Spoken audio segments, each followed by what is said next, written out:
Hi, guys. Welcome to Now It's Legal podcast, where we talk to NCAA D1 athletes. But today we have Coach Scott Pospichal, and he is just a legend in his own aspect, has an amazing criteria going in even before his AAU venture.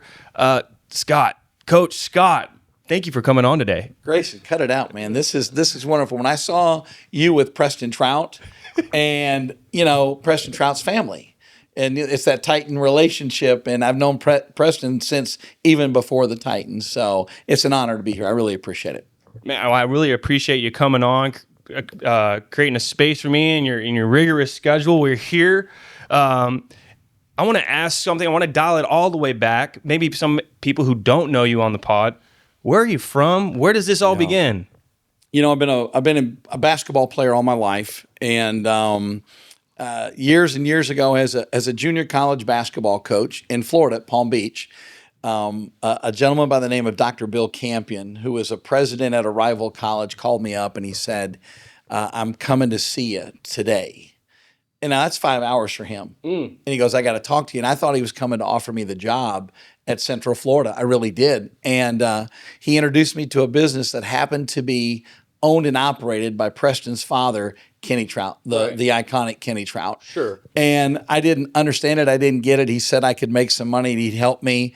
And so I did well enough in that company. I walked away from being a college basketball coach, made enough money to get Kenny Trout's attention, got invited to his house, moved up the ladder in his business. And when that business went away, Kenny invited me and my family, and he moved us to Dallas, Texas, to become the basketball coach of the Texas Titans.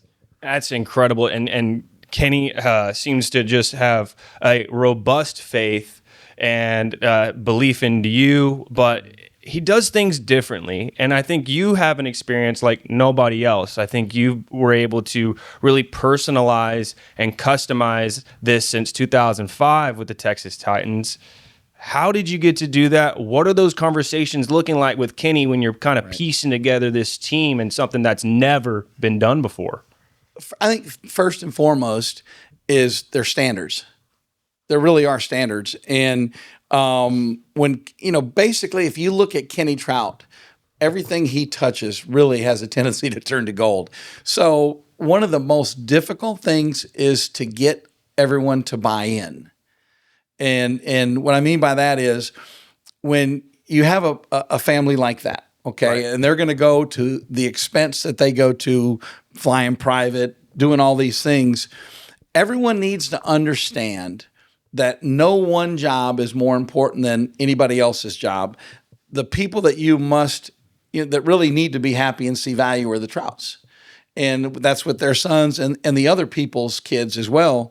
And so once everybody buys into the whole, then it really becomes really just getting good people in certain positions and then finding really, really good families. Right. And how did you see you and Kenny Troutt position yourselves to pick out why Dallas? Because some people might say there's New York basketball, there's California basketball.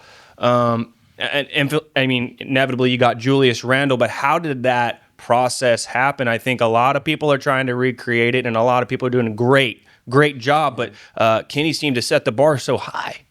Well, first of all, Dallas, Texas. Kenny had floor seats for the Mavericks, so his kids were sitting on the floor watching the Mavericks play, and they wanted to be basketball players. They wanted to play, and again, he wants his kids to compete, to work hard and play at a high level. So I think it was Rick Pitino that told Kenny he should hire a college basketball coach. And so he hired me. I had young kids the same age as Preston and Grant and Savannah. And so it was an easy transition. And then from there, we had a couple tryouts, which I probably would never recommend again, just because you have to cut people. And everybody you cut takes it personal, and then every time they see you the next time, they want to put it to you. And I don't blame them. I really don't. That's how the circuit goes. That's how competition happens. If you grab everybody, then nobody gets to play, right? So that's that fine line. I'm going to show you a picture. Okay. And I wanted you to kind of maybe tell me what's going down here. And it'll pop up on the screen for the viewer as well. Is that fair? Okay. Okay. No, you ready? Okay. Oh. Okay, that's okay. That's me sitting next to Avery Johnson at the University of Alabama. I was an assistant basketball coach there, and we weren't doing very well at the time. And What year was this? This was 2015, 2016. When I coached the first two Titans teams, the last team, right after the last team or the second team got finished playing, Avery offered me the job at Alabama. Kenny allowed me to go. Okay. And so I'm an assistant coach there. And obviously it's a home game and somebody's, playing better than we are. And you're sitting there and it's like losing is this horrible thing. It really is. And I know that people think you always have to feel good about it, your effort and this and that. But you ever heard the term, I hate losing more than I love winning? Absolutely. And it's winning's more of a relief. I always say this, when we won our first national championship, it was elation. But we had lost a couple. And it's horrible to that. And so then when you start winning them, then it becomes more of a relief than it is, excitement. You're like, okay, listen, you know what? We get to keep our jobs and our kids are getting better. But if you lose, it's like, I don't know why it is so bad. It's just bad. I think it's good. You want a coach. You want somebody to really care enough that it makes them almost sick to lose, because at the end of the day, some people would say it's just a game. And I think, Coach Scott, you'd say, it's a little bit more than that. Yeah, the people that say it's just a game, they haven't won a lot in their life. I like that. That's fair. Yeah. It sounds horrible, but it's true. No, it really is. It kind of shows where your priorities are, where they stand. So I want to talk about, I got to make sure I say this. I want the viewer to know.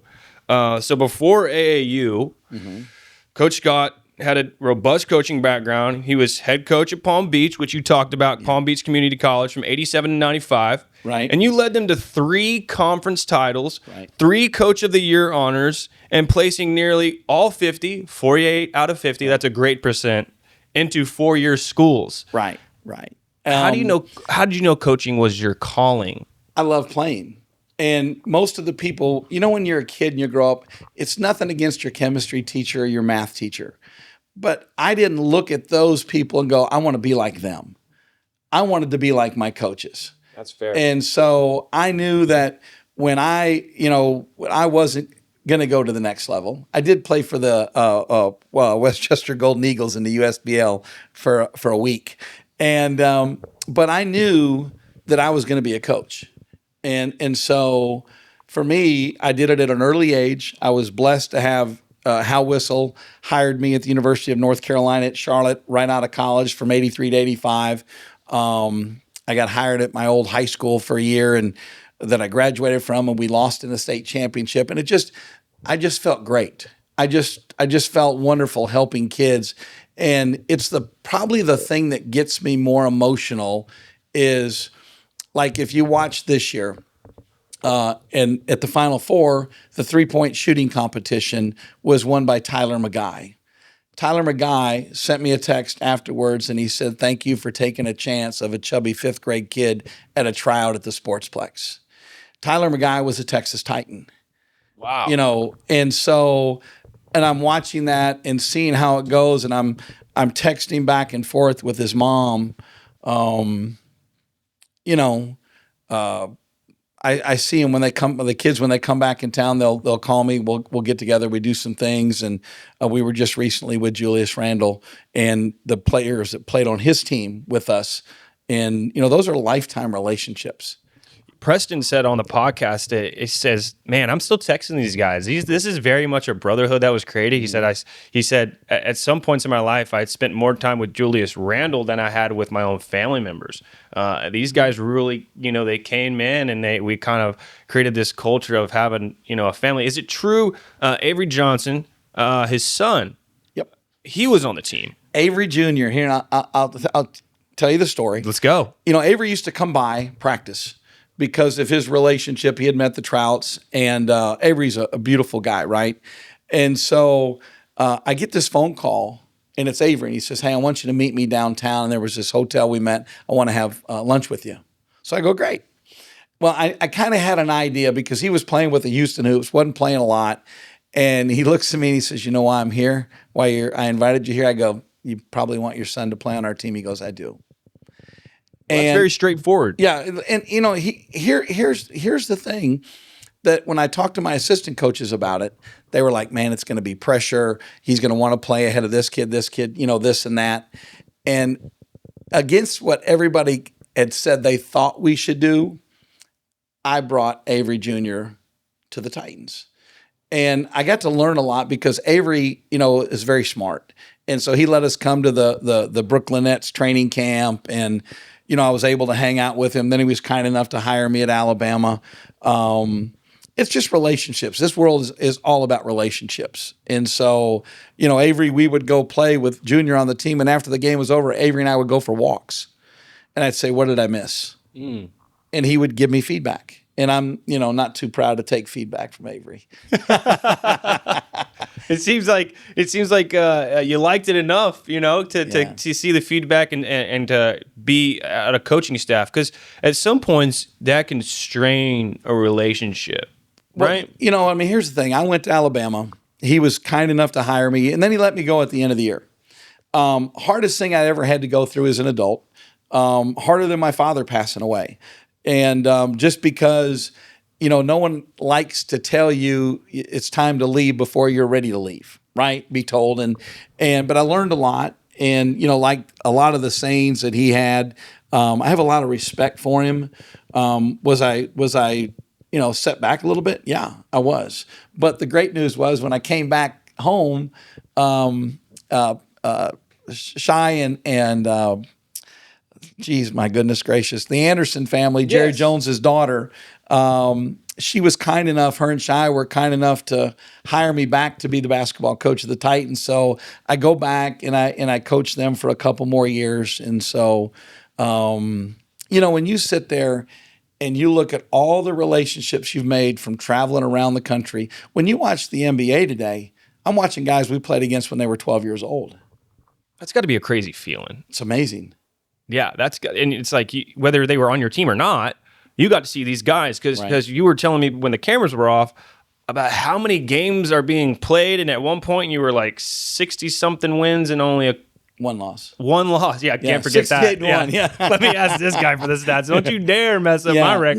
No. You know, here's what's cool. When Mavericks used to have Jalen Brunson, right? Right. So I had the floor seats that night from the Trouts, and I'm sitting there on the floor, and Jalen comes out, and they're going through their layup line, and I go, "Mac Irvin fire, Mac Irvin fire." He turns, looks at me, and sprints over and hugs me. You know, because we'd been playing against Jalen since he was 12 years old. And so you develop a lot of respect because you have these battles, these epic battles with Mac Irvin Fire and the Texas Titans or the Oakland Soldiers. Mac Irvin Fire was his AAU team that he was on? Chicago. Okay. Yeah. Oh, listen, I'm talking about dog fight. Like the first game we ever played in the Nike EYBL, we played against a team called CIA Bounce. Oh, Lord. You know, I'm coming in with Marquand Botley's 5'8", Preston's 5'10". Lovely. And I've got Matt Jones, who's 6'4". Julius is probably 6'7" at the time. And then we had Jackson Forbes, okay? Yep. 6'5", 6'6".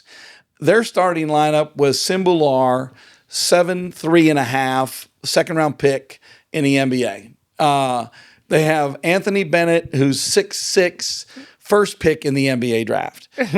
Andrew Wiggins, who was 6'5", who was younger at the time, he ended up being the first pick of the NBA draft. And then they had the kid that went to Syracuse, who was a 7th or 10th pick in the first round.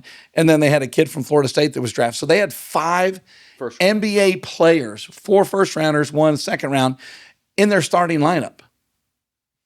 Ouch. Oh, my gosh. I was like, I don't know if we're ever going to win a game, but we lost by, I think it was 12 or 14, felt like 30. And the next game we played, we won, and then we lost to Kyle Anderson in the next game. But there was just, you know, we ended up making the Peach Jam, making the Elite Eight. But it's a struggle. but it kind of makes you who you are when you go into battle, and you're not always going to win. But the competition is so elite. So elite. Yeah, that it only makes you better. No, 100%. I'm going to pull up a clip when Preston Troutt was describing what you were describing, and I'm sure you're going to maybe remember maybe a little bit more. Okay. Give me a second here. It's all right. Guys got good service in this building, not going to lie. It's loading pretty quickly. Thank Terry and Jennifer LaCour, and we'll talk about them in a minute. Okay. EYBL, Okay. which is the Nike League. Yep. We go, and it's showdown between Texas Titans and CIA Bounce. Andrew Wiggins. Lead 8 game. Versus Julius Randle. Every top head coach in the country was Coach K, Calipari, obviously. All the fans right here. And then it was one of those overhang where you had the track up top. Yeah. You have like as much as you could. The most packed I've ever seen this gym. The biggest showdown that I've ever been a part of. It was one of the most insane things I've been a part of. Me, Julius. To hear Preston Troutt say it was one of the most insane things to be a part of, and that you got to be a part of, it seems like Preston Troutt has pretty amazing things to be excited about, and for that to really kind of cement. Here's the cool thing. Preston Troutt was a dog. You would think here's this little white kid that's has tremendous resources in his life. His life is different. It's going to be different. But yet out there, no, Kenny said this to me from day one. He doesn't want his kids to be, what's the term when they're well, what it is they have so much in their life. He wants them to go work for it. He wants them to have to fight for it. And that's why he did it. He didn't want them just to be able to walk through life and have everything. So they had to earn it. And that game, we lost 92-91. And it was the elite game to go to the Final Four. You look at that kind of environment, and no one likes to lose. Really at that level. Everybody wants to win. But that was one of the days that we walked out of there with our heads held high. And here's really, winning matters. But when they get to a certain age, I'm going to tell you one thing that matters more. And that's getting kids scholarships. You can, and I'll never forget, Nick Merrick said this to me. He said, you've won enough championships. Now what your role is now is your legacy will be getting these kids college scholarships. And so when you look at that, every kid that stayed and played through our program obviously got college scholarships. And, when Preston talked about all the college coaches, I'll never forget this. There was a morning at Prestonwood Christian Academy where the kids went to school. And so when it was recruiting period, I would always go in because they were our players. Even though they went to Prestonwood, I had a great relationship with Brad Freeman, who was the coach. So I go there, and when I pull up, it's 6:30 in the morning, and there's a limo, and John Calipari is outside the limo talking on the phone. I'm like, hey, Coach, what's up, right? Walk in, and then I see Mike Anderson and Melvin Watkins. Mike Anderson was the head coach at Arkansas at the time. And then when I go in the gym, I immediately on the left, I see Bill Self and Danny Manning. Bro. In front of them, Roy Williams and Steve Robinson from North Carolina. And then over to the left, Mike Krzyzewski, Wojo, and Capel, and then the assistant coach at Indiana. And then, I take it back, Jeff Bowles, who's the assistant coach, and Thad Matta, who is the head coach at Ohio State. That's the practice morning college coaching list. And this is how I describe it. When you look at Bill Self is cool as cool. I mean, he's that guy. He is. There's a reason he's such a great recruiter. He's like the guy you went to college with, your best friend, you hung out, you got in trouble, you did things that you're not supposed to tell anybody you did and got away with it. He's that guy. Then there's Roy Williams, North Carolina. He's the guy that he's the grandfather of the family. He's the matriarch. You have to go through him to get married. You're having Thanksgiving and Christmas at his house. He's that guy. And then there's Krzyzewski, the President of the United States of America. He's who America entrusts the United States Olympic team to. He's that guy. And so he's there, and I'm like going. And then, there's us. We're the coach of the Texas Titans. But, we developed great relationships, and it was just, memories. Yeah, absolutely. Is there a moment where a coach, obviously coaches are coming up to you trying to, pick your brain, saying, hey, what's this player really like? How is he in the locker room? Is there any time where you've been like, is there a moment where you remember like, man, when I was talking to Coach Calipari, he was looking for this or was, I don't know. Yeah. They don't normally look for advice. I was flown to UC Santa Barbara to meet with their coaching staff to talk about out-of-bounds play, side out-of-bounds, underneath out-of-bounds, because we're pretty decent at those things. But I will say this. Probably one of the greatest moments is we left the Peach Jam and we flew to Disney, and I'm going to coach our younger team, which is Grant's team. Grant Troutt, Mickey Mitchell, that group. And so I fly back, and Matt Jones is in a connecting room with me. And I'm in my room, Matt's connecting with me, and all of a sudden, Matt starts beating on the door, on the connect. I open it up, and he goes, it's Coach K. It's Coach K. Coach K was on the phone. Now, Matt had scored like 36 against Devin Booker. Listen, he used to give Devin Booker the business. And if you ask Devin Booker if he lies about it, I'll call him out. Matt used to bust him up. He did. Now, obviously, Devin Booker's done pretty well, and we love Devin Booker, nothing but respect. But Coach K's at the game. And when we're walking out of the Peach Jam that game, that Coach K kind of mentions a little hello, right? Well, that was Coach K on the phone offering Matt Jones a scholarship. And we both have tears. We're hugging, and we're jumping like this in the air because he's going to Duke. He's got a scholarship from Duke. Wow. I mean, tears. I mean, yeah. Tears. Tears. That's actually just so incredible. So you built the Texas Titans when Texas is already a little bit of a hotbed with DFW Elite, Team Texas. Right.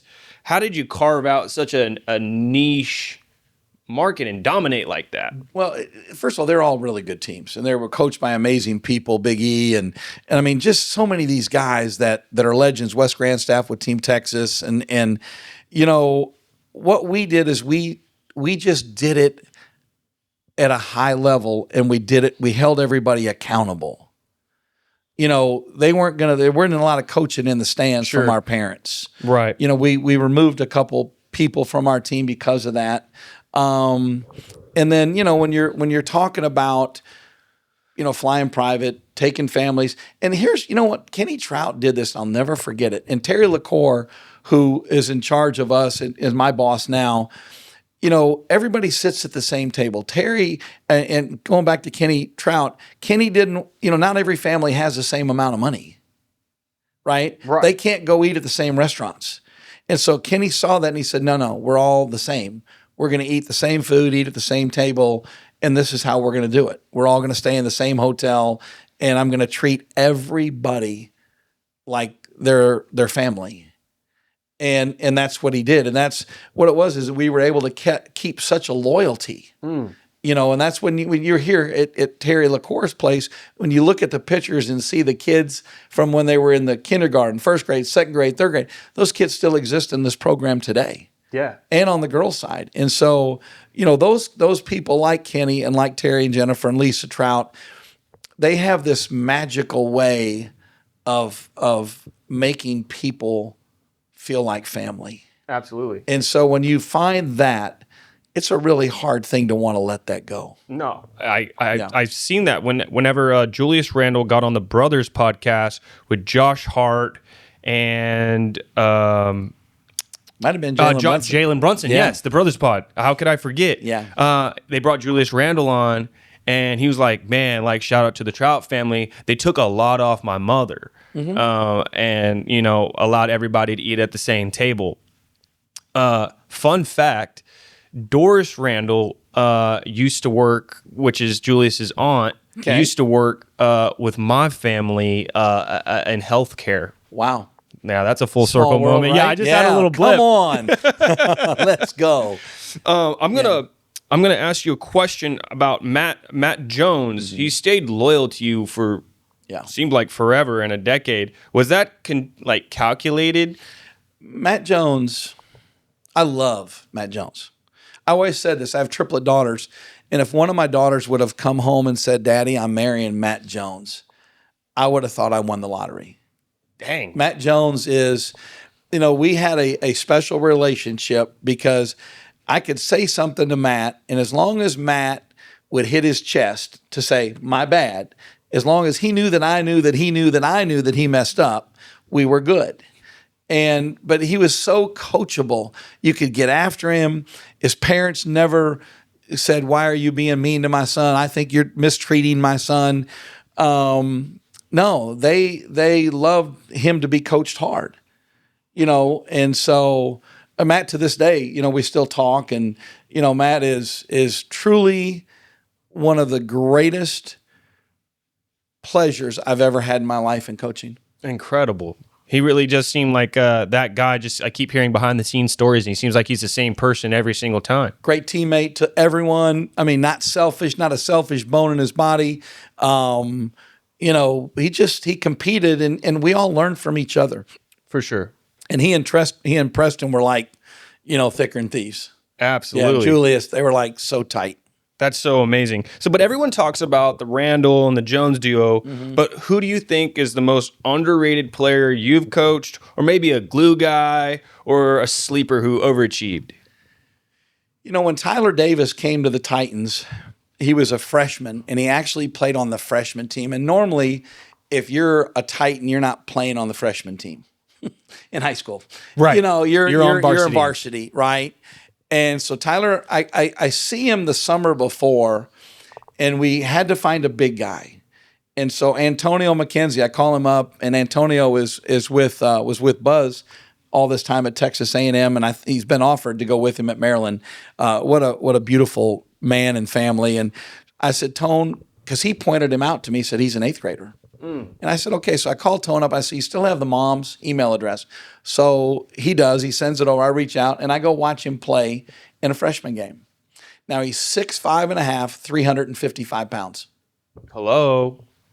Now that's, and he doesn't necessarily get up and down the floor great, but he has great hands, great feet, great instincts, and he's tough. Did he play football? Mean. Did, but he's a basketball player. So I bring him to the Titans workout. And I'll never forget this. Kenny sees him, and he walks me back in the room. He goes, what are you doing? I go, what are you talking about? He goes, can he even get up and down the floor? I said, Kenny, listen, he's got great hands. He's got great feet, great instincts, and he's tough. And he's a practice player. We need practice players. 3 weeks later, Julius says, can he play on the team with us instead of the 9th grade team? Can he play with the 17s instead of the 15s? Julius asked. Julius did, yeah. Tyler Davis is 6'10", 270 today. And when Texas A&M won the SEC regular season, Tyler was the guy that got the ball, scored, made the winning basket. Tyler Davis is probably the guy that if you looked at from the outside, looking in and said, who's that? He's going to be this. Probably you might have picked that he wouldn't. But there was some, and as people are kind because they say I get a lot of credit for Tyler Davis. But I love Tyler Davis too. And I'll never forget this, when A&M comes to play at Alabama, and there's 3 guys. And so here I am, and I go down when they go on the floor, and Tyler and DJ come over and we hug. And we're like it's like one of those moments where we're going like this. The fork. Yeah, and the assistant coach for A&M tells Billy Kenny, he goes, oh my God, they love each other. They really do. And that's the relationship that we built. And that's really, when you want to have a winning culture, it can't be you against me. It's us against the world. And we're doing the same thing here with AB Elite. Anthony Black plays for the Atlanta Magic, Jennifer Black, and we've put together a program here, and it's been spectacular. Seems like it's just story after story. You continue to be the same guy. I think connections are worth a lot, but being a great person and being there for the right reasons is even more. Because Kenny could have, Bill Gates didn't bought a bunch of farmland or something. You never know what they want to do with their money. It's true. And here's the thing: he could have hired anybody. He hired me, and it was because but also he trusted me. I always told Kenny Troutt the truth about his kids and about everything. And one thing about this is I'm a very loyal person. So when somebody calls me up and says, "Hey, do you want to go to the farm?" He's not asking me, "Do I want to go to the farm?" He's going, "We're leaving at 7:45. Don't be late." And but it's one of those things where You had asked me a question earlier when we were walking in here and setting up. You said, what is different today? What is the difference from when I was coaching the Titans and now where I'm coaching AB Elite? And the whole process with youth basketball, there's two things.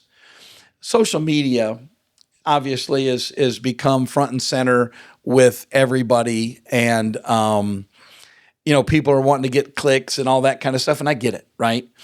And then I think parents are different today. Nobody wants their sons or daughters to be coached hard. And, everyone goes, well, I thought about being Ted Lasso for a while. I swear I did. I love the show. I swear. I literally said, I'm going to take the Ted Lasso approach. And I try to. But there's other times where I say, you know what, Ted, I got this. And I do it the Scott Pospichal way, and I coach them hard. And sometimes when I raise my voice, it's like a kid can be on the other side of the floor in a loud gym, and he's not in the help side. So I'm like, Benji, help side, right? And their parents are like, why is he yelling at my son? I'm not yelling at his son. I'm telling him where to get. I just have to be loud so he can hear me. Yeah, they're in an intense game. They're focused on something else. And they're going to be coached hard. I mean, could you imagine playing for Houston today? You don't think Calvin Sampson coaches you hard? You don't think Bruce Pearl at Auburn coaches you hard? You don't think the guy at Alabama, Nate Oates, doesn't coach you hard? These guys coach hard. John Calipari coaches hard, right? Rick Pitino coaches hard. And so my job is to get them to understand that when they go to the next level, it's not going to be culture shock. It's going to be just like how I'm giving it to you right now. Yeah. I think, you are on the NIL podcast, and you have the transfer portal, you have NIL, you have all this stuff now. So I want to ask a question that I kind of cooked up when I was driving here, because I'm like no music when I'm on the way to a podcast, and this really came to my mind. I said your titles in the AAU era before NIL and the transfer portal reshaped youth hoops. Mm-hmm. If you rebooted the Titans today, would you still bank on multi-year development or chase new one-year deals? No, I think in AAU, no. I think we would, as long as you can keep your culture together, your group together, that's where they can shine the most, because you put them as a coach in positions where they can do well. It's not that they're just out there playing. Sure. We have a kid that played for us last year that's on a different team this year, and, we probably ran 10 or 12 different things for him playing on our team. He's not getting anything run for him over there. And so we were able to make him shine, to help him shine. Beautiful kid and a wonderful family. When people talk about the transfer portal, people forget that the transfer portal wasn't created in college basketball. It was created in the AAU. Now it's famous in college. Because, you have to re-recruit your players. If I'm too mean to you, I'm going to get mad. I'm going to go take $100,000 more than I'm getting here. You know what I want? And this is something that I thought would be a great idea for you and your podcast. Bring somebody on here that can tell the dark side of the transfer portal. Literally bring somebody on that has knowledge from the NCAA and how it works. And because all these people go into the portal, not everybody gets a place to go. And when you go into the portal, you're goodbye. Your scholarship is done. Yeah. I would love to listen to somebody talk so that parents can get educated, really, in the kids, so it doesn't think like everything's just, they're trying to sell skies. you something. Yeah. No. I mean, the first NIL deal I did out of the University of Texas in 2021 wasn't sunshine and rainbows, because the transfer portal, and he thought the grass was greener on the other side, didn't realize he was basically foregoing his scholarship, taking a chance on another program having a scholarship even available, right? Like Alabama can want you on your team, but they got to have an open roster spot, which is a total different technicality with the amount of eligibility going on now and all that. So I have my own fair share of dark stories, but I do think with all these numbers flying around, it gets kids in this weird little... I mean, gosh, if you told me $12,000, and it's bigger than that, at 15 or 16 years old, man, I'd jump on that like nobody's business. And I have no problem. And there's some situations where a kid's getting 100 here, and he can go get 400 there, and he's not going to go make the league. Sure. He's going to go to Europe at best. Right. So that's a lot of extra money to take for your family, and I get that. Yeah. I do. So Julius Randle's high school tape shows a post game like none other. A lot of post game development is now happening at the pro because it's so spread out now. Right. Nobody's doing back to the basket, and I've just always seen Julius Randle's footwork even before I even knew about Texas Titans or anything like that. I knew Julius Randle because he got drafted by the Lakers, and then all of this knowledge has just come in the last 5 or so years. Right. Jeff Webster was an assistant coach with us during my time with the Titans. And then when I left to go to Alabama, he left, and his program, Pro Skills, was given the Nike deal. And Jeff did an amazing job. And I say this all the time. He was a great mentor, but he understood post. And, you know, people, they always say, well, I don't want to be a post player now. You do what you're good at. Julius Randle became a first-round draft pick in the NBA because he could play around the basket, get to the basket. And over time, big people normally, what develops last for bigs or it's jump shot. You know, guards that can handle the ball, what do? They get to the basket. Yeah, floater. Yeah, they do, but they don't shoot very well. So the jump shot really, unless you're a standstill, stationary shooter, you know, then you can. What don't you do then if you're just a spot-up jump shooter? You don't get to the basket. You don't. So it's called development.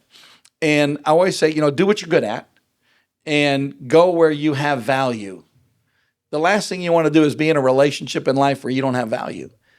That you can talk on the transfer portal, because if you enter the transfer portal, you may have an opportunity to go to another program, but the opportunity, you know, you're not going to get as much playing time, or now you're playing behind 2 4-stars. Now you're competing for.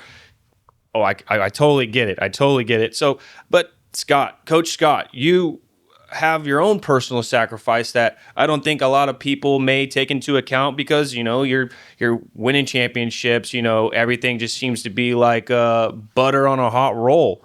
But you said AAU was about the kids, but grinding 7 title runs must have taken a toll. What's one sacrifice, time, energy, whatever, that nobody sees behind your legacy? You know, I think that there are 2 things in my life. I was off to a great start as a young head coach. And then I got introduced to a business where I could make money. And I always wanted to be a college head coach, a major college head coach. And I really felt like I could do that. I really did. But I chose a business and money. And then when the business part went away, Kenny Troutt hires me, and he really does an amazing job of paying me and my family and taking care of my family. I never parlayed. I shouldn't say that. I did parlay a job with Alabama for 1 year. I always believed I could help sitting on the bench. And I always said this about Avery.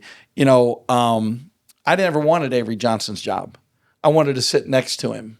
I wanted to help him be great.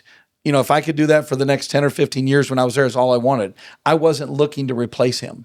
And a lot of times when you hire people, you're really hiring people that you don't really know for sure, and they're really wanting to replace you with them. And the loyalty part is a tough thing. I look back at my career, and, you know, Terry LaCour we're talking one day, and this guy says, well, you know, Coach Scott's just an AAU coach. And he got all over the guy. He said, what do you mean just an A? He was this. I said, no, stop. I said, I am. I'm your coach. And I'll never forget this. Chuck Daly said to me, he goes, you know what the most important job you have is? And I go, no, what is it? He goes, the one you have now. Chuck Daly, legend, right? Yeah. And when I'm thinking about this, I love where I am. You know, do I think I'm capable of sitting next to a head coach on the bench and helping him coach? I do. But, you know, the life that Kenny Troutt allowed me to live, and what Terry and Jennifer LaCour are allowing me to live right now with AB Elite, it's amazing. Yeah. Yeah, I mean, there just seems to be a bond there that just keeps you coming back, and it seems like family is playing a key role there. Earlier on in the podcast, you said a team called you up to run out of bounds plays, right, and under the basket plays. Yeah. Has there been a time when you're doing EYBL where you're going on a real run, or you're trying to flip the tempo, and you went to like a 1-3-1 to kind of shake things up, or how do you? Here, probably the one play that will signify it, put a stamp on it, is we're in the Peach Jam Championship, and my 15s are playing Southern Stampede 16s. We're playing in the 16 and under Peach Jam. We're playing for the championship. And Grant fouls a shooter, and he goes to the foul line, and he makes both free throws. We're down 2. There's 4 seconds to go in the game. So Matthew Merrick, who had been hurt, never played the whole time, was a high school quarterback. So Played for Texas. Yeah, he went to Texas, right? So Matthew Merrick hadn't played. So I go to Matthew, I go check in. And I said, if he misses the second free throw, we're going to rebound and call timeout. But if he makes it, we're going to run our home run pass. And so we already knew the play. Everybody knew where to go because we'd practiced it so many times and run it so many times in games. And Matthew takes it out. Everybody gets down. He throws the ball. Samir catches it, makes the layup. We go into overtime, end up winning the Peach Jam in double overtime. That play does not happen, and we've been blessed for a long time to be able to execute stuff because we practice it. Sure. And so, I've been blessed to be around really smart people. I think the high IQ, kind of is underrated in terms of developing that. I think how you're able to develop players is getting them at this point saying, let's go all in, let's learn the game. And I think that's kind of what coaches are dealing with now. They're like, we just want to grow these players. We know what they can be, but now they're leaving us. Structure matters. And, a lot of these parents today, they're like, oh, we just want to hoop. My son wants to do this or my daughter wants to do that. They don't realize when they get to the next level, there's structure. There's structure involved. Absolutely. And you have to be able to play within a framework. Do what you do well. If you're a role player, be a great one, right? I saw a thing on Pat Beverly, who's, not everybody's favorite basketball player, but an incredible career. And people don't realize they see him as a defensive specialist. He averaged 37 points a game in high school in Chicago. It's whatever your role is, be good at it. But you have to be able to have a coach tell you where to go, what to do when you get there, and how to do it. And you have to be able to execute it because it comes down to, winning and losing. I always say this with out of bounds plays. If you can steal 8 to 10 to 12 points a game on your side OBs and your underneath out of bounds plays, that's how you take and beat a team better than you. Yeah, your margins sure do shrink. It's all the time. And so if you're good at it's like, why do special teams matter so much in football? Why do field goal kickers so important? Punters, right? You got to have good those are specialty plays. Those are our special teams, and we treat them like that. That's a good way to look at it. I've really never even thought of it like that. There you go, hey, Grayson. I'll leave it up to Coach Scott to dish out some game here. I want to talk about your team. It seems like, or just through the years, it seems like you guys got a really great Nike affiliation, and you got a lot of great Kobes. I'm a huge Kobe guy, so we got to talk about Kobe for a bit. You guys were rocking the All-Stars. This past weekend. Past weekend. You guys seem to just constantly wear them. I was walking around outside here, saw some Kobe 5 X-rays. I'm like, whoa. We have those for the girls. Yeah, they're fire. Yeah. I have those. Yeah. What? There's 3 things that really matter. Obviously, Kobe. And I to this day, I'll never forget, I'm sitting in a gray chair. I'm living at the Kincaid, and my daughter says, Kobe just got killed. And I'm like, no way, right? And so I said, blah, blah, blah, how do you know this? And she goes, what's it? TMZ. And so it's amazing. Sometimes people become more famous after they pass away in tragedy. You ever notice that? And then I started paying more attention to Kobe. We always liked Kobe, though. We loved his shoes, and Julius Randle loved Kobe. So it was kind of like one of those things. Yeah, Julius got to play with Kobe. And even the final year. Yes, yeah. He even wore, I don't mean to interrupt, Yeah. he even wore the reversed Kobe jersey wearing 8, remember? Yeah. And it was like NBA league bound. Yeah. Okay, keep going. Yeah. So the next 2 things are having ownership with Kenny and Lisa Troutt and Terry and Jennifer LaCour that want to invest. And these are people that do things on a high level. So we're not going to wear PF flyers. We're not going to wear Converse. We're not going to wear, they're going to outfit us and you look good, you play good. And because there's a lot expected. When you play on a team like the Titans did, or now AB Elite, there's a lot of sacrifices kids have to make in families. You don't all of a sudden leave town one weekend and say, we're going to a family reunion. Johnny's not coming with you this weekend. No, Johnny's coming with us. You're going to the family reunion, but Johnny's coming with us. and so they miss a lot. They do. And so when they miss a lot, there has to be something else there for them. And this is just, kids love gear. So do guys with gray hair. Yeah. Hey, you got to get. Hey, I like it too. I mean, getting that swag little package really kind of like puts the cherry on top. Yeah. You're like, man, not only am I getting better every day, not only am I playing for an elite, team, but man, they're getting us right. I want to kind of go back to the Texas Titans era. And you guys are using the Mavericks plane. You guys are a lot different than all the other combined. You got a little bit of some not controversy, but people were saying, well, that's just not fair. And what was that response, and how did you guys kind of block it out and kind of hone in? When you do things the right way, and we were really good at, if we're playing somebody that's a far lesser opponent, we're not going to beat them 100-5. We're going to pack it in. We're going to allow them to score some points. I can't tell you how many times we'd walk off the floor going out to the car and a parent stop me and say, thank you for what you did for our team. My son scored 8 points against you guys. And that was, we had a way of not rubbing it in people's faces. Our parents didn't cheer against the other team. They cheered for us. We didn't yell at officials.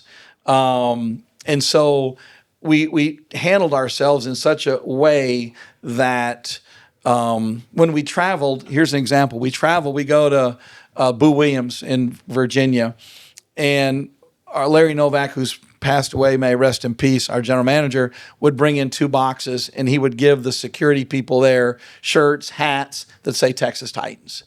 So Kenny Troutt is the guy that when a kid got hurt, broke his leg, Kenny Trout's paying for the hospital bills. There's a story that to this day, very few people will ever know about. I've told it before, but we play against a kid in the 7th grade that's 280 pounds, and he's got a turned-in foot.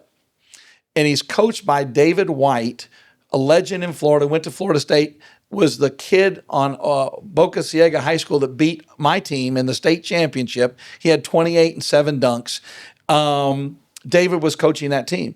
And when the game was over, Kenny said, go talk to your buddy and see what we can do to help that young man. And whatever it takes, I'm going to pay for it. It wasn't in Sports Illustrated. It wasn't in a newspaper. Kenny Troutt put a hospital bed in that kid's room, bought computers in so he could have the surgery and go to school online while he healed. Whoa. Those are the stories. When you see Terry and Jennifer LaCour, what all they do for different charities and how they take care of families, you can't help but want to give your heart and soul to those families and do everything you can to make sure they see value in what you're doing. No, absolutely. What was early Julius Randle? I know because he came from Prestonwood, but earlier on, how did you guys seem to say, yeah, we definitely want Julius? How did that happen? Again, I'll mention Jeff Webster. Jeff Webster was really a good role model for African American kids. Played at Oklahoma, played in the NBA, had a cup of coffee there. Parents were military, just really rock solid, right? Right. And so the word was out. We knew who Julius was, so we had Jeff reach out and talk to the mom, and that's how that all worked out. But let me tell you a story. And somebody said, what's the difference between this kid and Julius Randle? And I said, it's parents. He goes, what do you mean? I said, in 5th grade, we're playing in the Kingwood down in Houston, big tournament, and Julius has a bad day. Really emotional, doing his little things where and he just was very emotional. And you understand, he's a kid that everybody wants him to play on their team, and just, always a target for everything. And people want to dunk on him, people want to beat him, And so he's having a bad day. And I'm upset with Julius is having a bad day? Julius had a bad Saturday. Okay. So I don't go back on the bus to the hotel. I stay and watch the two teams play, and we're going to play the winner of the next morning. So I get back in the hotel, and I'm walking down the hallway, and all of a sudden this door slams open. Coach, you got a minute? It was Julius's mom. I'm going to tell you something, scared the hell out of me. I mean, someone slams the door, you're like, right? And then they're yelling at you. Yeah, they're yelling. And I said, yes, ma'am, I do. She goes, come on in. So I walk in the door to the hotel room, and then she takes her left hand and she slams the bathroom door, slams it. Julius, get out of the shower. Coach is here. And I'm like, well, hell, maybe I'm not in trouble, right? Yeah. This could be going well. And so about 3 minutes later, Julius Randle comes out, sits down, and she goes, Julius, what do you have to say to Coach? He goes, I'm sorry. And he starts crying. That's the difference today. Most parents aren't like that. Most parents want to blame the coach. They want to go, why are you treating my son or my daughter like this? Carolyn Kyles is a single mom. Wasn't having it. And she was going to hold her son accountable. You gotta love that. I say Julius Randle was such a great best players teammate. And what that means, Grayson, is when Julius Randle had to be great, he would be great. If he didn't have to be great, he would let Marquand Botley and Preston Troutt and Matthew Jones and Jackson Forbes and all these other guys that played with him have theirs. He wasn't selfish. No, not at all. No, Yeah. I don't get that. And not even in the league now is he selfish. I'm sure he had to learn, a little bit more to trust himself, get down, simple principles. I mean, he was so young going into that draft too. But you said before the cameras were going on when Preston Troutt was getting hot, sealed the deal, and I think that just proves Julius Randle had to be giving some assist out. Well, we played a game in in Arkansas. What was it called? Real Deal on the Rock. And we went there 2 years in a row. Both teams won the championship, but it was a really tough tournament. We played this team out of Indiana, and they came in and they were just chirping, right? Oh, we're going to play the Texas Titans, and we're not the most imposing team. But the first 45 points of the game were three-pointers on our team. From Preston Troutt, Matthew Jones, and in the end of the game, we had 28 three-pointers. Matthew had 13, Preston had 11, that's 24. Colton Gober had 2. I think Marquand Botley had 1 and Julius had 1. But it was the ball going to Julius and Julius going, here, Matt, shoot this. Here, Preston, shoot this. We ran everything through him, and we could execute. But we had 28, but the first 45 points of the game were three-pointers. That's insane. It was lovely. And that's like before like the whole Curry thing going on. You know what I mean? I try to paint a picture for people because it hasn't been, 3-point frenzy, this. But we could execute. See, we could execute, and Matt Jones, Preston Troutt, those guys could shoot the basketball. It's not like they didn't prepare. Jerome Vaden was Preston's skill trainer in Grants, and Jerome, they worked on things like that. And so when you have those kind of guys and they commit to working like that, great things are going to happen. No. And those were just special moments, right? It's got to be, just so special. And then to send them home with, Preston Troutt scoring. Can you tell me that time where it was kind of like, no, not that? Yeah. I want that story. We're at the in Maryland at the Maryland Shootout. It's the biggest tournament there is. That and the President's Day Cup in Portland, Oregon. And DC Assault is the team, and the Houston Defenders. Those are the two teams. They're, we can't get by them. We've never beaten them, and they're incredible. So we play DC Assault in the semifinals. We beat them for the first time ever. There was an article written in Sports Illustrated by Rick Riley kind of condemning how we do things and how we were spoiling kids. Well, Preston has 28 in that game. Unbelievable. He literally just put him to sleep, like Steph. He just made everything. Now we're going to go play the Houston Defenders, the best team in America in our age group, by far. And Preston has another game like that. And when the game is on the line, we start swinging the ball, and it goes from Matthew to Marquand. And I'm going, one more, and it gets to Preston Troutt. And the Harrison twins' dad, who's coaching them, goes, oh, no, not him. And he hit it, and it went in, and it was like that was the game. He was like, oh, done. it was. it was probably the greatest plane trip. Even after we won the PCM and national things like that, that was our first big tournament victory playing against the best teams in America. And back then, AAU mattered, right? And it's getting better now, but that's before the EYBL because we're in the 6th grade. Yeah.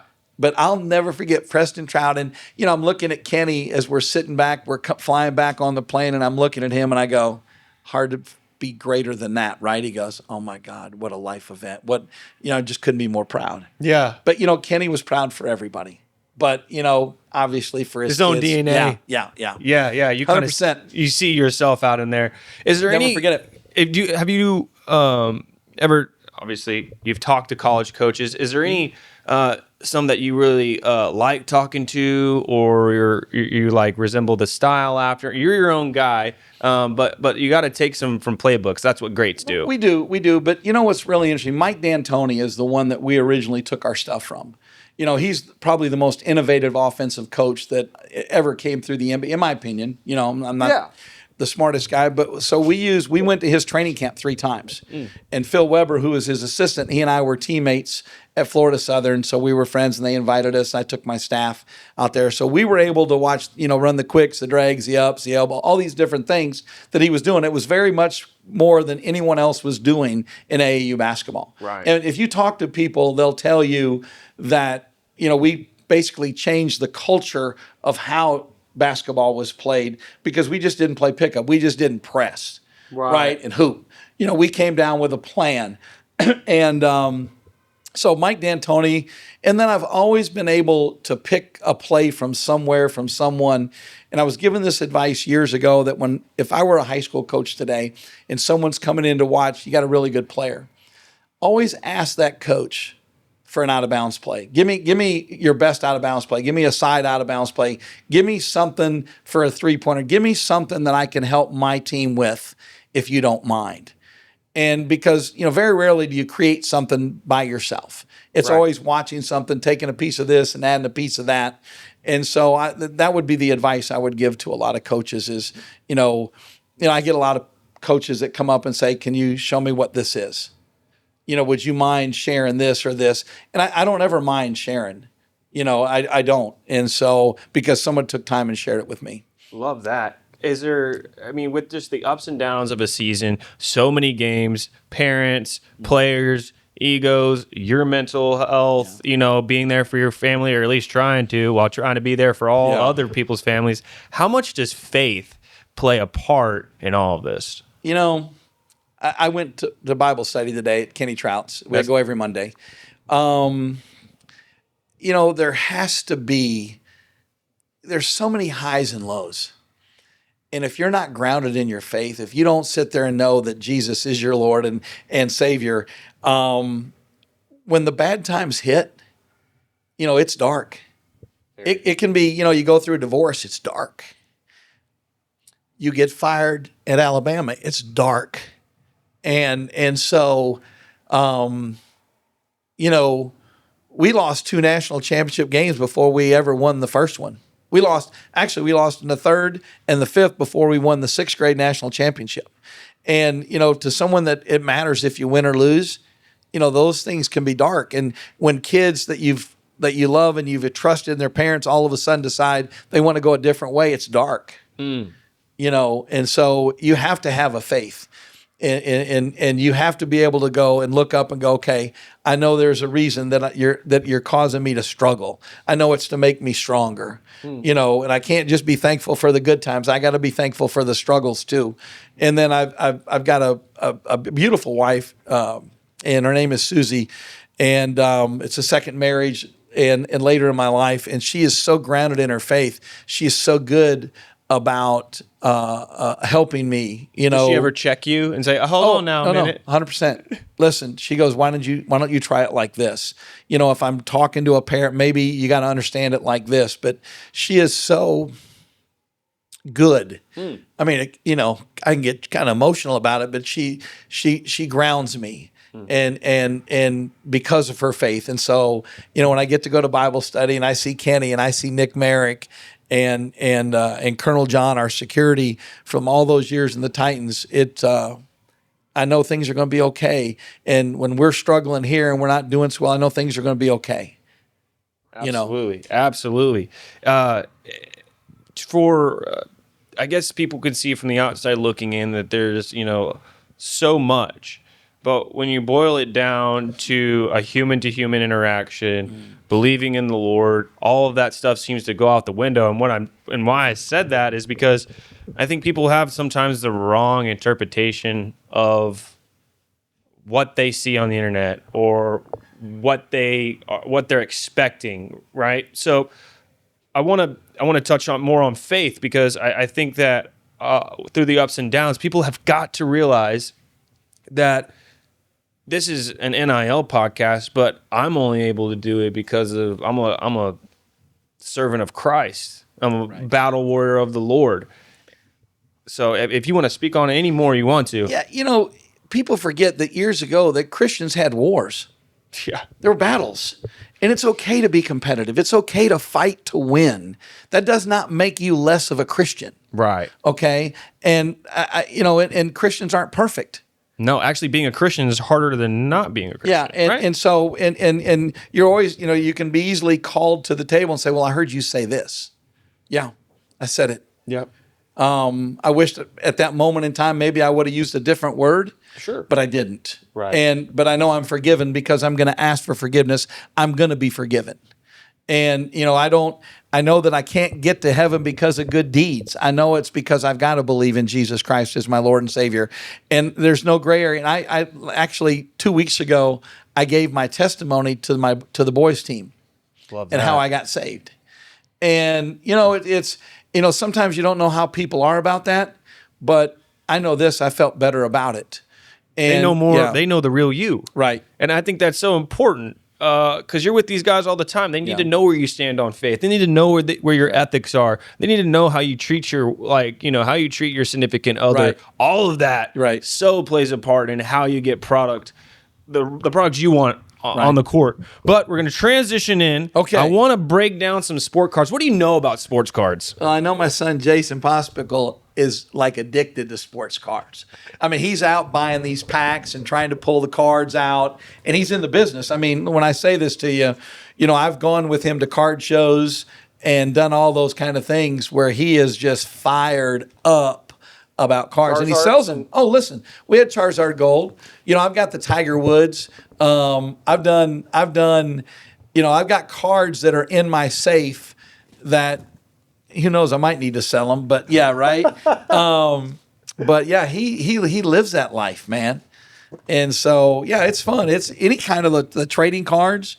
It's kind of a fun thing for people to do nowadays. For Absolutely. Sure. I used to do it as a kid, but now we're talking to Leaf Sports Cards, and this is actually the first time we're opening Leaf product on the podcast. So you're number one here. Yes, come on. We're going to open up 3 packs. Okay. I unwrapped it, but I haven't touched anything else. Okay. Should I just hold up the mic for him? Yeah. Okay, here. Just do this. Yeah. Oh, shucks. No, you're good. Okay, Yep. good. You do it however you want. Okay. How many come in a pack here? Well, let's find out. Okay. Hey, is that not cool? I'm like all over this. Right? Come on. I'm excited. Okay, here we go. All right. Let's go. All right. I don't know that. Yeah, come on. I don't think God's going to really, if I pray. If so there's like a little thing. open a little fold right there. I Yeah. got you. I think I do. Yep, there we go. We don't want to damage because I'm feeling lucky. Okay, what do we got? We got an autograph already? Rashad Owens. Rashad Owens. Okay, there we go. Okay. We're feeling good about that. Okay, Caden Salter. Okay, he's autographed. That's we'll good. pull all these up. There's a classic. Marv Levy, the head coach of the Buffalo Bills, icon, legend, right? Yep. Hall of Fame. Savion Red. Okay, it looks like a Texas guy. I like him just for his name anyway. You got to admit, that's a really cool name. Michael Red is a pretty good pooper. Okay, so then we got Miller Moss. Yeah, here, Miller Moss. Let's look at Miller Moss here. Okay, looks like a USC guy, number 7. Oops, sorry, don't worry about that, Miller. Hang on, let's do this. I got a Jackson Arnold. Okay, Jackson Arnold looks like a Sooner to me. Yeah, that's okay though. I like the Sooners. I'm a big. Oklahoma's too close. I'm a fan. Oh, look at Jackson Dart. Oh, that guy's Come on, Jackson, right? He's an Ole Miss. He's, you know what, the guy, the head football coach there, he was at Alabama. He was the assistant coach when they won the national championship. Yeah, that dude right there, Jackson Dart, I'm all for him. And then we got DJ. I don't know how you say DJ's last name. I could barely say your last name. You're asking the wrong guy. That's okay. And then we got Jaden Vosen. Vosen. Okay, Jaden, I don't know who you are, but you know what? I'm feeling good about it. Out. And then Andre Rison. Andre Rison. Come on, right? We're gonna go for another box. Okay. We can't even sleep on it. Come on, let's do this. Here we go. And I got you these. Okay. If you want these. I'm probably good enough to Okay. because I have nails. Okay. Again, Here we go. I'm feeling good about this. I'm feeling good. Come on, baby. Let's do You're it. walking away with something that you didn't have before you walked in here. So Yes, I'm Christmas. I am Mr. Christmas, just in case you guys you ever want to know, come by and see my house for Christmas. I'm a decorator. Susie and I kill it. We love I it. need it. Okay. I need to do that. Who is that? Gunnar Stockton auto. Okay, that's a nice looking card, That's too. a good looking auto. That is. So he's 4 out of 20. Okay. Is that Kara Thomas? Raw Thomas. How about that name? Raw. Rod Thomas, baby. I think you had. He looks like a Georgia Bulldog, though. He does look like a Georgia That's Bulldog. 44 of 60 of 50. So that's a nice. I'm putting all your numbered. Those are good. Then we got George McIntyre. Love that. Okay, George, we're good with that. Tyrone Tracy Jr., go Hawks. You can tell he's an Iowa guy. Yep. I'm all about Iowa. Max Brosmer. Okay, Max, he's a quarterback, obviously. These are purely out of NIL deals. Yes. All of these are all NIL. Cameron Edge. What a name, right? Yeah. Okay. Cam. And look at Bernie Kosar. I got a Bernie Kosar story. Bernie Kosar and I met to do business together, and he gave me the pen that he signed his contract with, his first contract. That's Never pretty. forget it. How could you? Yeah, Bernie Kosar. What a good dude. John Tay Cook. John Tay Cool. I got a kid on our team named James Cook. There we go. Come on, James. Be like John Tay. And then we got Darian Coleman. Yep. Okay. And then we got Rudy Allen. Brady Allen. Where does Brady play? He's got an NIL deal. I love that. Got an NIL deal. So the difference between Leaf product and all the other products is this is unlicensed. So no school, part of the university gets it. It all goes to the kid. It's like ABC NIL. Like it's only NIL. Unlicensed product is not as prevalent. Right. We got one more. We got one more. Man, you are good. Right? So this is ABC NIL. This is. The school doesn't get a cut. There's no logos of the school. I'm going to have some guys for you to do this with because of AB Elite. Let's do it. Let's do it. Jennifer Black has been amazing with Anthony Black. You got Beckham Black. You got Maury, who they won the state championship at Duncanville, and then he won it at Kimball. We got some guys. Tell them. I'm excited. No, and actually I got to meet like top 25 in the country. And he was just walking by. Who was that? That was Trey Edwards. Yeah, Trey. Sports Illustrated listed him as top 15. Yeah. Whoa. His dad's done an amazing job just developing him. It's incredible. Gavin Sawchuk. Okay, Gavin, that's a cool looking card too, and that is 10 out of 20. 10 out of 20. Come on, Gavin. And then we got Peyton Houston. Peyton Houston. That's a cool name. Yeah, that's 1 of 1. Oh, nice. You pulled a 1 of 1 card. Let's go. Come on. Barry Sanders. Oh, yeah. Legend. Come on. Who's the most famous Dallas Cowboy you've ever met? I'm sure you've met all of them. You know, Roger Staubach. I was the MC for an event in a business that I was involved in years ago called Excel. And Roger Staubach was the guest speaker. So we were back in the green room, and I had a tuxedo because I was the MC. And when I walked by him, he said, "Excuse me, can you get me a Coke?" And I said, "Not a problem," because I knew he thought I was a waiter. I knew he did. Yeah. So I went and got him a Coke and everything. And then when it came time to bring him out on stage, I was the guy that introduced him. And I go, and ladies and gentlemen, Dallas Cowboy legend, Roger Staubach. And he comes out and he looks at me. I said, "How was the Coke?" And I shake his hand. How was the Coke? Okay, so we got Tony Baselli, legend. Love that. Miles O'Neill. Love it. Cornelius Johnson.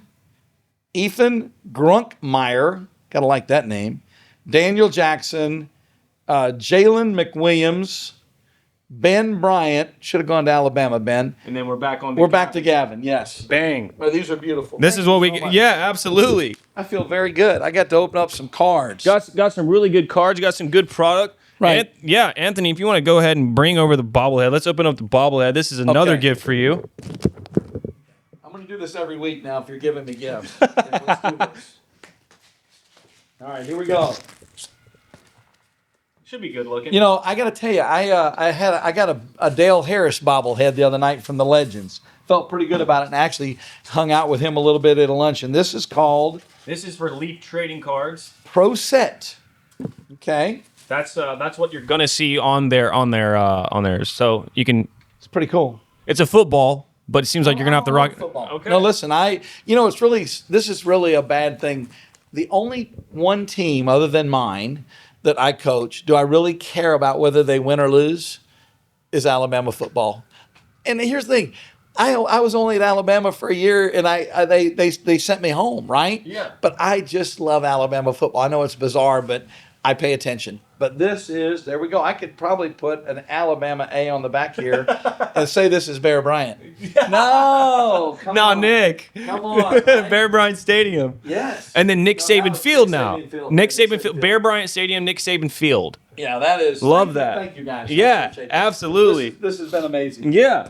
Okay, so we cracked open 3 boxes, got some good autographs. Wasn't Right. a crazy hit, but you did pull a 1-of-1. So that's pretty money. It's pretty hard to pull a 1-of-1. Right. Shout out to Leaf Trading Cards. You guys, I'm a new fan. Yeah, I'll get my son on it for sure. Yeah. I'm sure he already knows about it. I'm sure. Yeah, he does. But I'll definitely be on it for sure. All right, so we're diving in. I want to hear more about AB Elite and how it came all into fruition. It seems like they're killing it. Well, you know, Anthony Black, and if you've ever met Anthony Black, who he played for Duncanville, then he went to Arkansas, and now he's the Orlando Magic. He was the 6th pick in the first round. If you've ever met him in person, he is the epitome of humility. I mean, he really is. He's like the nicest guy. Like, if you didn't know he was an NBA player, you just say, man, he's got good hair and he's long and he's probably a really nice guy. Sure. Right? Because he's never loud. I mean, he's just an amazing young man. And his mom, Jennifer Black, and you know, when you look at Jennifer Black, you look at David Peavy, that whole thing, and his little brother Beckham Black, right? Well, they reached out. Sean Cantrell, who's got 2 wonderful sons that are very good basketball players, play at Highland Park, and they went to my son and they called me up and said, we'd like to meet. So I'm like, okay, because, you know, he's a Nike guy. And Yeah. everybody wants to, you know, you want to play in the Nike if you can. Sure. And so they reach out and we sit down and we have a meeting. And, you know, there's Pro Skills and there's Drive Nation, both, you know, they do a great job. And I said to Jennifer, wouldn't it be great to not have to ride the backs of anybody else's successes or failures? Meaning, if somebody likes Drive Nation or they don't like, or Pro Skills they like Sure. or don't like, wouldn't it be better just to start and be our own? And then my son said, wouldn't it be great for Beckham to be able to wear a Nike jersey, EYBL jersey, with his brother's name on it and represent his brother? That's big. And so they came to us, and then we sat down with Terry and Jennifer LaCour, who, you know, when I say, you know, you want to win in business, win in life, be with people like that. I mean, honest and true, they're such, I mean, they're heroes. And just like the Trouts are heroes, they're heroes. They, not just in the community of Melissa, I'm talking about they do things literally everywhere. And so we went to Terry and Jennifer and said, what do you think about this? And then we had multiple meetings and everybody agreed that this is what we were going to do. So instead of being MC Elite and you're here at MC Elite's, you know, LaCour Fieldhouse, we became AB Elite.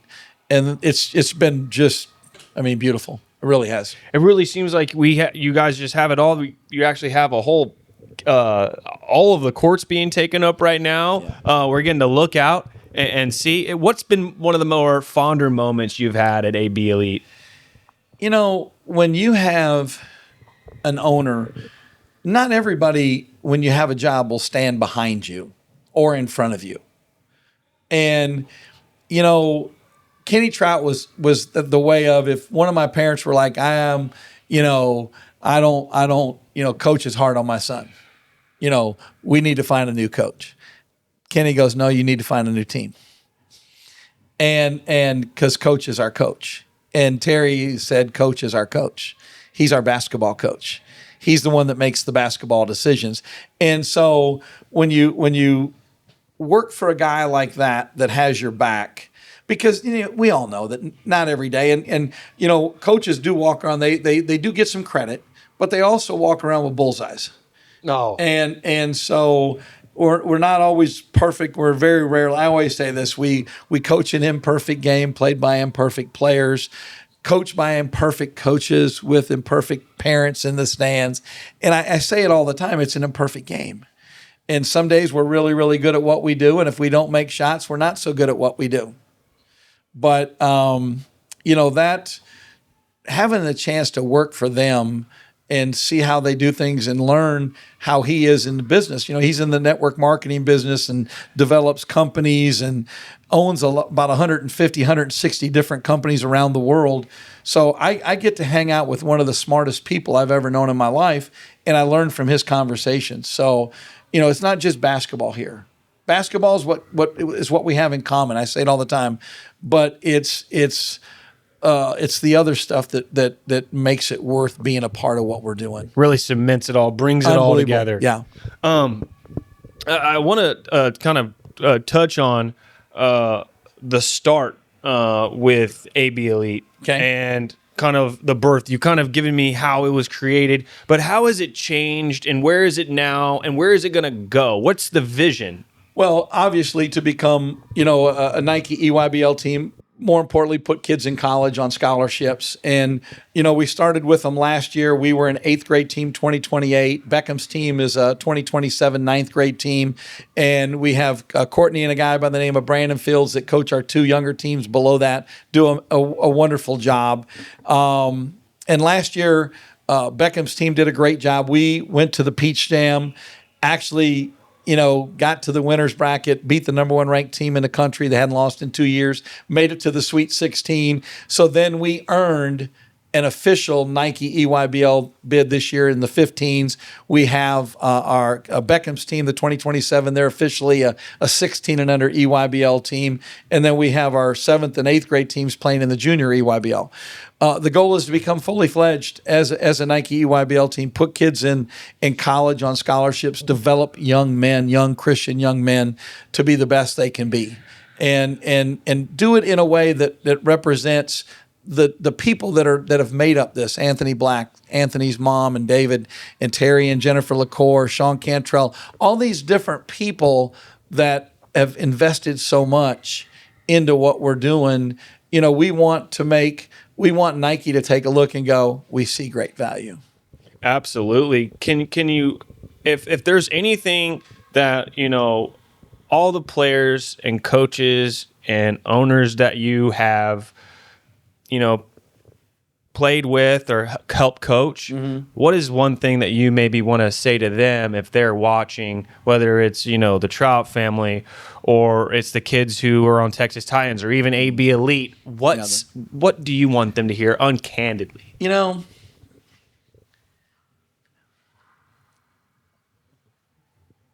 I feel like I've been blessed because they've allowed me to coach their kids and be a part of their lives. And, as you get older, and, I'm 64. And a lot of times as you get older, sometimes you feel less valued.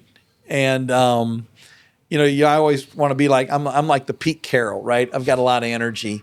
But I love these people. I do, even when they're mad at me for not playing their son enough or their daughter enough.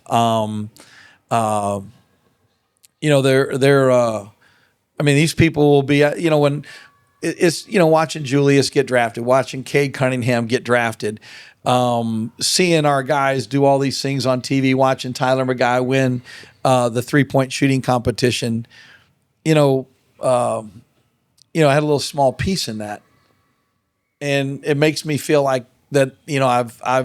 I've done my job. I've represented the people that have invested in me to where, my son goes, "Why do you get jobs like this?" And I said, "Well, because of the success we've had in our past, and we do treat people well. It's our